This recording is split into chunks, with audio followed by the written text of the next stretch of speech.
Salve a tutti followers dello Zazza Podcast, qui è il vostro Alastor e oggi voglio introdurvi una nuova rubrica che ci permetterà di trattare quelle tematiche e quegli argomenti che normalmente durante le nostre puntate principali non riusciamo a trattare per mancanza di tempo o tematiche troppo diverse da quelle di cui stiamo già parlando durante la nostra registrazione. Dunque inauguro ufficialmente la prima puntata delle Zazza Pills. Ebbene, come primo argomento voglio parlarvi di qualcosa che ha scosso internet nelle ultime ore, ovvero l'acquisizione di Activision Blizzard da parte di Microsoft. Microsoft, come ben saprete, è una major che detiene già i diritti di moltissime case videoludiche e conseguentemente di molti loro prodotti famosi ed amati dal grande pubblico.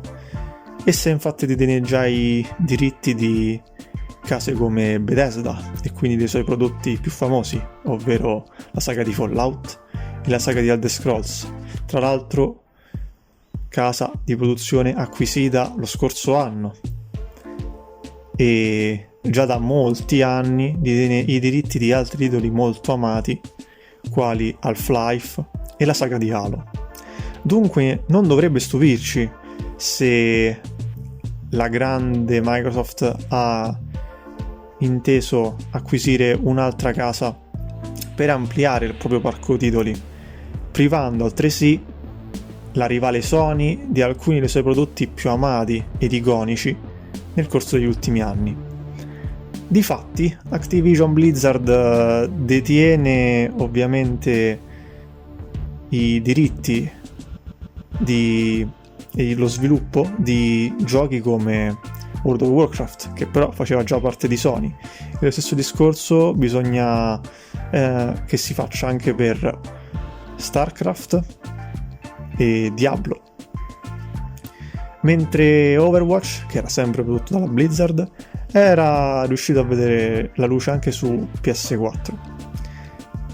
E tuttavia qui arriva un primo duro colpo per casa Sony, perché Activision è stata l'autrice dei remake recenti di Crash Bandicoot e di Spyro. Dunque per la casa nipponica è un duro colpo, perché vengono a mancare due delle sue principali icone. Spyro e Crash sono su casa Sony da anni e sono sempre stati dei marchi di sicurezza per la casa nipponica, nonché effettivi brand che li identificavano come proprietà di casa Sony. Quindi la possibilità di averli persi potrebbe rivelarsi in futuro una grande come danno per casa Sony. Tuttavia la trattativa è appena iniziata e è ben lungi da essersi conclusa. Quindi, come immagino, ci sarà anche l'intervento dell'antitrust, che dovrebbe permettere una regolamentazione del mercato e dunque favorire un certo bilanciamento anche per quanto riguarda il discorso della distribuzione dei titoli. Infatti non c'è nulla di sicuro per quanto riguarda la questione della distribuzione sulle console. Microsoft potrebbe tranquillamente detenere determinati brand che fanno parte che fanno già parte. Microsoft potrebbe detenere, come già fa, determinati brand che sono sotto la sua proprietà e lasciarne alcuni per il mercato delle multipiattaforme, oppure potrebbe detenerle come esclusive temporanee. Cioè è una meccanica che abbiamo già visto nel corso degli anni, ovvero che un gioco rimane su una determinata console per un periodo e quindi ha un'esclusiva di alcuni mesi, generalmente mi pare ci sia un minimo di 3 mesi di esclusiva, per poi uscire sul resto delle altre console per le quali è stato sviluppato.